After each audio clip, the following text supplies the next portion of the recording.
Hello guys, എല്ലാവർക്കും നമസ്കാരം. അപ്പോൾ നമ്മൾ ഇന്ന് കാണാൻ പോകുന്നത് ബാംബി ദ റെക്കണിങ് എന്ന് പറയുന്ന ഒരു ഹൊറർ മൂവിയുടെ സ്റ്റോറിയാണ്. ഈ സ്റ്റോറിയിൽ നമ്മുടെ മെയിൻ കഥാപാത്രമായിട്ട് വരുന്നത് ബാം ഇഷ്ടപ്പെടുന്നുണ്ട്. പിന്നീട് അവൻ ഒറ്റയ്ക്കാണ് വളർന്നത്. അതിനുശേഷം അവൻ അവൻ്റെ ഇണയെ കണ്ടെത്തുകയും അവനക്കൊരു കുട്ടി ഉണ്ടാവുകയും ചെയ്യുന്നുണ്ട്.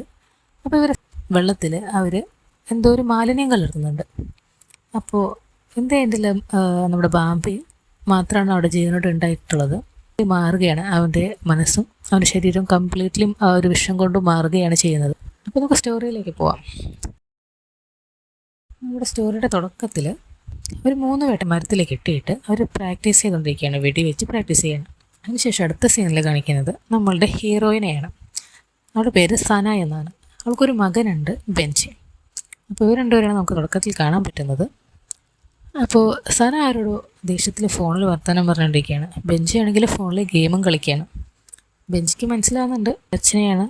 അമ്മ അടുത്ത സീനിൽ കാണിക്കുന്ന ഒരു മുത്തശ്ശിയാണ്. പുള്ളിക്കാരി എന്തോ പേടിച്ചിരിക്കുകയാണ്. അതിനുശേഷം നമ്മൾ മറ്റു കഥാപാത്രങ്ങൾ കാണിക്കുന്നത് അവർ 3 പേരും കാര്യമായിട്ട് സംസാരിച്ചുകൊണ്ടിരിക്കുകയാണ്.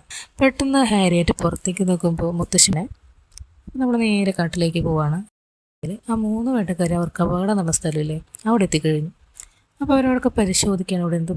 അപ്പോൾ അതിലൊരാൾക്ക് നമ്മുടെ സനയുടെ ഫോൺ കിട്ടുന്നുണ്ട്.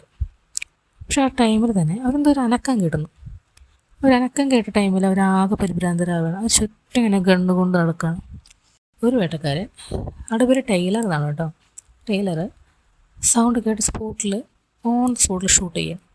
അങ്ങനെ ഷൂട്ട് കൊള്ളുന്നതാണെങ്കിലോ നേരത്തെ നോക്കും. എന്നാൽ ഇതെല്ലാം ഒരു CCTVയിലൂടെ വീക്ഷിക്കുന്നുണ്ടായിരുന്നു.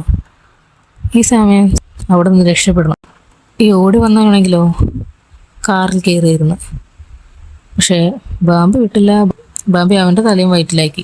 പിന്നെ ഞാൻ പറയുമ്പോൾ നീ എത്രയും വേഗം ഇവിടെ നോടണമെന്ന് പറഞ്ഞു. അപ്പോൾ ബെഞ്ചി പറഞ്ഞു, അതിന് ഞാൻ എൻ്റെ അച്ഛനല്ല, ഞാൻ അമ്മയെ വിട്ടു പോവില്ല. അപ്പോഴാണ് സനയ്ക്ക് കാര്യം മനസ്സിലായത്. അവരുടെ അടുത്തുള്ള മാൻകുട്ടി നമ്മളുടെ ബാമ്പിയുടെ കുട്ടിയാണ്. അവൾ പതുക്കെ ആ കുട്ടി